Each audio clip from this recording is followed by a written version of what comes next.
அதிகார துஷ்பிரயோகத்தால் நில மோசடி வழக்கில் வசமாக சிக்கியுள்ளார் சிஎம்மின் வாக்கிங் பார்ட்னர் மா சுப்பிரமணியன்.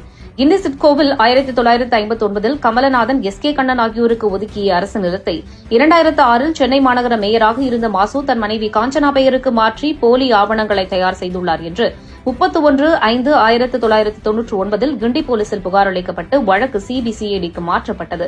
3 மாடி மேற்கூரைதான் தனக்கு சொந்தம், 1100 சதுர அடி வீட்டுமனை அரசன் சிட்கோவுக்கு சொந்தமானது என்று புது விளக்கம் கொடுத்து முன்ஜாமீன் பெற்றார்.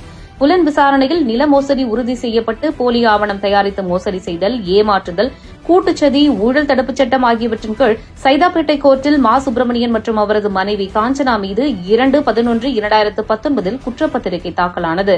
சென்னை உயர்நீதிமன்றத்தில் வழக்கு தொடுத்து விசாரணையை இழுத்தடித்தார்.